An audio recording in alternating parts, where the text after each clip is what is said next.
The date on the notary's document read March 4th.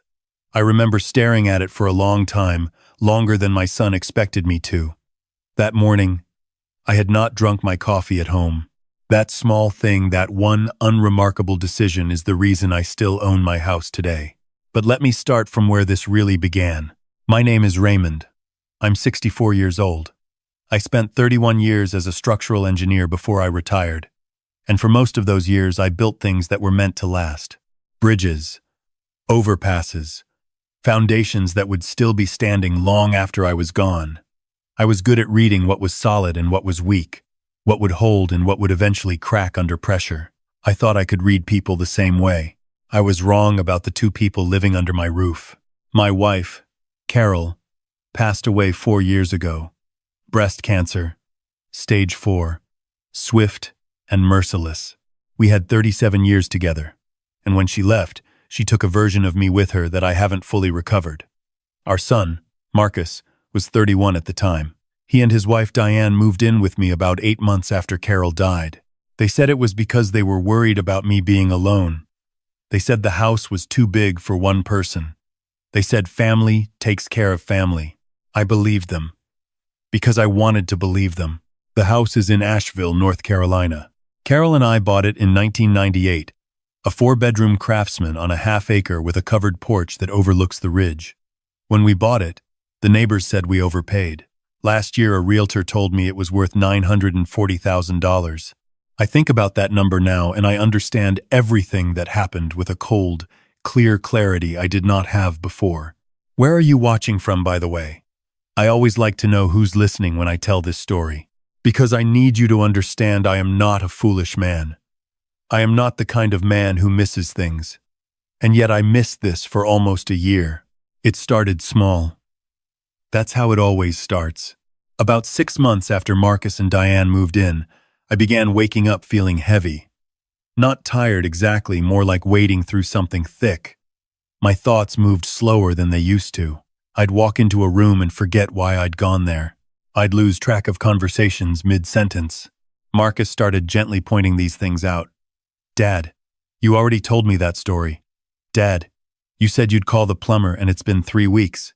Dad, are you sure you turned off the stove? I smelled gas. I hadn't smelled gas.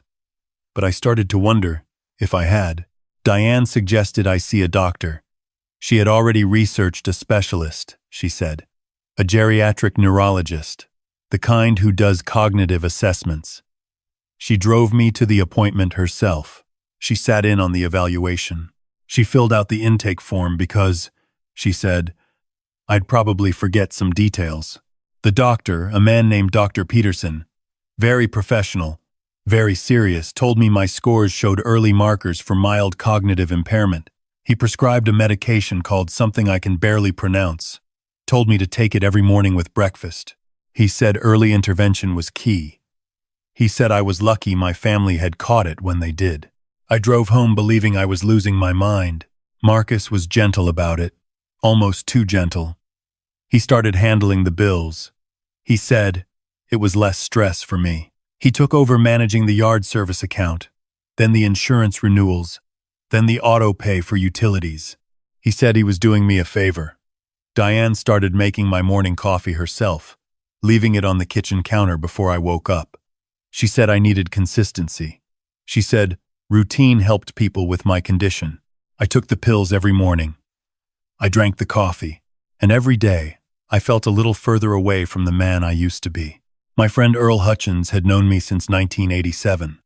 We worked together on the I-26 corridor project and had been friends ever since. Earl is 71, retired, stubborn as concrete, and the kind of man who says what he means the moment he means it. He started calling me every Sunday. He told me later he noticed something was off in my voice around November, about 3 months after I'd started the medication. He said I sounded like I was talking from the bottom of a well. I told him it was the diagnosis. He told me he didn't believe it. I didn't listen to him then. I wish I had. In January, Marcus started talking about finances. He said he'd been reviewing my accounts and was concerned. He said with my condition progressing, he used that word, progressing, with such practiced calm. It would be better to have formal arrangements in place. He said, a financial power of attorney would protect me. He said it was just a precaution. I asked if we needed a lawyer. He said he had already spoken to one. A notary would handle the documents. He said everything was prepared. I asked what documents exactly. He got quiet for a moment, then said it was mostly standard forms, a healthcare directive, a durable power of attorney, a property management agreement. He said in cases like mine, it was common to arrange for a trusted family member to manage assets. He said it so calmly, so reasonably, like he was reading from a pamphlet on responsible elder care. I said I would think about it.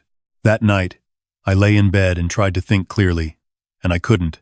The fog was always there now, sitting behind my eyes. I thought about Carol. I thought about how she would have known in 5 minutes what was happening. She always said Marcus took after her brother Gerald, who was charming and unreliable in exactly equal measure.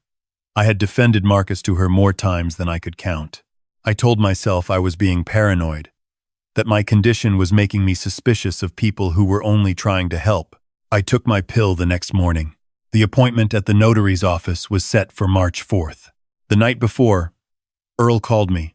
He said he was driving through Asheville the next morning and wanted to meet for breakfast at Tupelo Honey on College Street, the place we used to go after Sunday morning runs in our younger years. He said 7:30. If that wasn't too early, I almost said no. I was tired, and Marcus had already reminded me twice about the notary appointment at 11. But there was something in Earl's voice and insistence that felt different from his usual stubbornness. I said yes. I was up at 6:30. Diane was still asleep. Marcus was in the shower. I left before either of them came downstairs. I did not drink the coffee waiting for me on the kitchen counter. That coffee had been sitting there every morning for 6 months. That morning was the first morning I didn't drink it. Earl was already at the restaurant when I arrived. He had ordered decaf for both of us and a plate of biscuits. He looked at me for a long moment when I sat down, the way he used to look at a beam under stress before he'd call it compromised. He said, "Ray." I said I knew. He put a folder on the table. Inside were printed pages, screenshots of articles, a couple of medical journal summaries, and a pharmacy record he said a friend in the medical field had helped him pull together. He told me he had looked into the medication I was taking. He told me it was not a standard cognitive support drug. It was a mild sedative, the kind used for anxiety management and sleep disorders.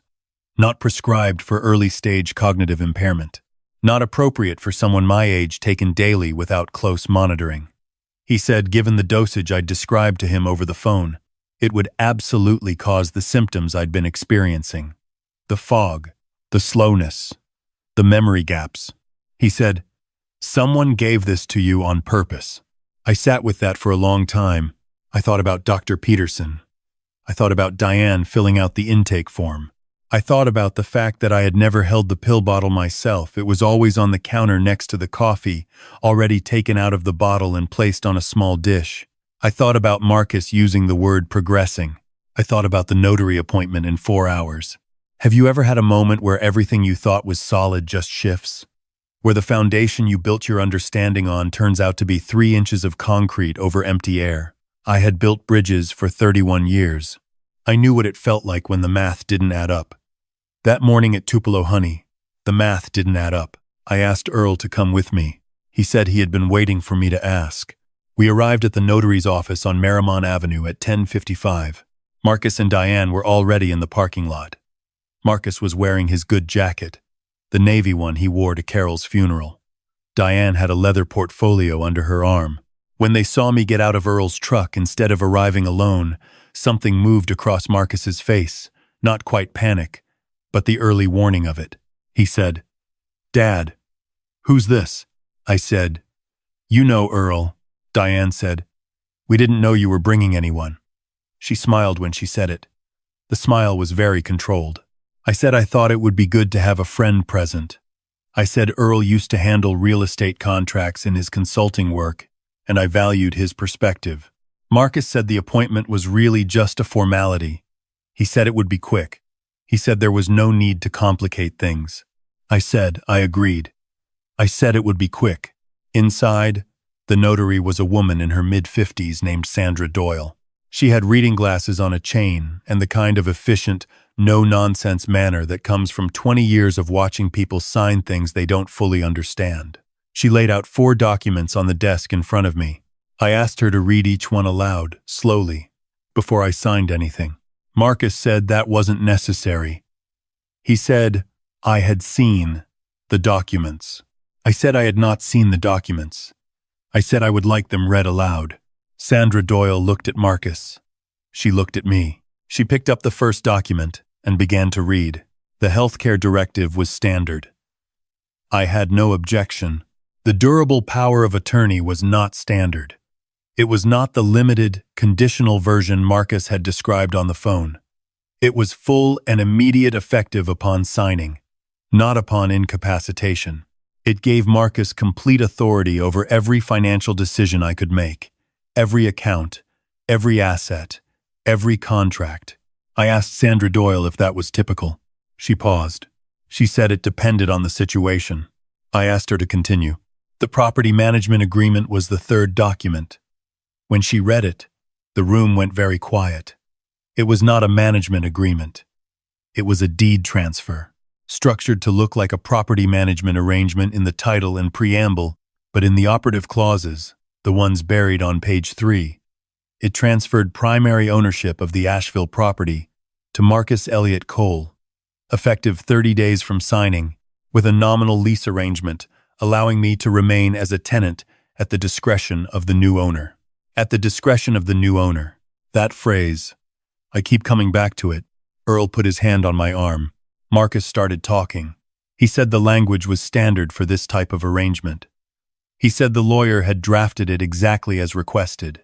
He said I was misreading it, that my condition sometimes made complex language confusing, that this was exactly why they were doing this to protect me. I looked at my son, 35 years old. He had his mother's eyes and his Uncle Gerald's gift for saying one thing while meaning another. I said, Marcus, what medication am I taking? He said, Dad, we can talk about that later. I said, what is in the pills on my counter every morning? Diane reached for her portfolio. Marcus put his hand over hers. Sandra Doyle had stopped pretending to organize her papers. She was watching us. I took the folder Earl had brought and set it on the table. I told Sandra Doyle that I had reason to believe the cognitive assessment used to justify this arrangement had been conducted under circumstances that were not medically sound. I told her I had not been taking a prescribed cognitive support medication. I told her I had printed documentation suggesting the substance I had been given daily was a sedative not appropriate for my age or condition, administered without my informed consent. I told her I would not be signing anything that day. Marcus stood up. He said I was being paranoid. He said this was exactly what happened with my condition, that I became suspicious and irrational. He said Earl was filling my head with nonsense. He said if I didn't sign, I was putting myself at risk, that without these protections in place, I could make a terrible decision and lose everything. I said, you mean like signing this document? The room was very still. Sandra Doyle removed her reading glasses from the chain and set them on the table. She said she was not comfortable proceeding with any signing today. She said she had a professional obligation to ensure all parties fully understood and willingly consented to what they were signing. She said she had some concerns about the nature of the documents and the circumstances. She said she was going to make a note of the appointment and recommended that if I had concerns about the medication situation, I should contact my primary care physician and, if I believed a crime had been committed, speak with an attorney. Diane said, this is ridiculous. Sandra Doyle looked at her and said, ma'am, I wasn't speaking to you. Marcus and Diane left first. I heard Diane say something sharp and low in the parking lot, but I couldn't make out the words. I sat in Sandra Doyle's office for another 20 minutes. She gave me the name of an elder law attorney she trusted. She said she had seen situations like this before, not often, but enough to recognize the shape of one. She said she was glad I had brought a friend. I went back to the house that afternoon, but I didn't go inside. I sat on the porch steps and called the elder law attorney, a man named David Farnham on Lexington Avenue. He took my call, and when I laid out the facts, the medication, the assessment, the documents, the daily coffee. He was very quiet for a moment and then he said, "Mr. Cole, I need you to not touch that coffee maker." The next morning, a Friday, I called my primary care physician, Dr. Angela Torres, who had been my doctor for 11 years. I told her what I was taking and what it was. She asked me to come in immediately. She ran blood work and a full cognitive assessment herself. She said my baseline cognitive function was normal for my age. She said there was no clinical evidence of early-stage cognitive impairment. She said the medication I had been given was not on any prescription she had issued. She filed a report with the State Medical Board about Dr. Peterson. David Farnham subpoenaed the intake forms from Dr. Peterson's office. The handwriting on Diane's sections matched language in the property transfer document, almost word for word. The same phrases, the same framing. They had coordinated the story long before I ever sat in that waiting room. The police became involved in week 2. It moved faster than I expected once the paper trail was clear. Diane had worked in healthcare administration for 6 years before she met Marcus. She knew how to navigate medical documentation. She also knew how to falsify it. The pharmacy records Earl had obtained showed the sedative had been purchased under a forged prescription not in my name, not in Marcus's name, but in Diane's name, refilled 4 times over 8 months. Marcus told investigators he hadn't known about the medication. He said Diane had handled all of that. He said he thought the prescription was legitimate. Maybe that was true. I have thought about it many times since. Sitting on the porch in the evenings when the ridge goes that particular color of gold just before the sun drops. Maybe he told himself a story where he was just helping manage his declining father's affairs, and the details of how that decline was being ensured were something he allowed himself not to examine too closely. That might be worse, in some ways, than knowing. It means he sold me for the price of a house he never had to admit he wanted. Diane pled guilty to elder financial exploitation and criminal administration of a controlled substance. She received 3 years probation and a permanent bar from working in any healthcare-adjacent field. The civil judgment required full restitution of all legal fees and any assets that had been transferred or encumbered during the period of manipulation, which turned out to include 2 savings bonds my sister had given me that Diane had quietly cashed out 9 months earlier. Marcus did not face criminal charges. The evidence wasn't sufficient to prove he knew about the medication. He knows what he did, though. We don't speak. I don't expect we will. They moved out in April. I had the locks changed on a Tuesday morning. And then I walked through every room of that house slowly. The way you walk through a place after a flood, checking what's still standing, taking stock of what was lost. The house is still here. The covered porch still looks out over the ridge. In the mornings, I make my own coffee now, the way I used to when Carol was alive. Ground beans. The old French press she picked out at a market in Savannah in 2006. I drink it slowly, and I watch the light come up over the mountains. I think about the people who are watching this right now. Maybe someone who is noticing something similar in their own home. A small fog that shouldn't be there. A family member who is just a little too helpful. A decision being made just a little too quickly. I want to say this as plainly as I know how to say it. You are not losing your mind. Check what you're being given. Call an old friend. Let someone else read the documents before you sign them. I built my career reading what was solid. I should have read the foundation beneath my own feet. But I know how to do that now. My name is Raymond Cole. I'm 64 years old. I still own my house. And I make my own coffee.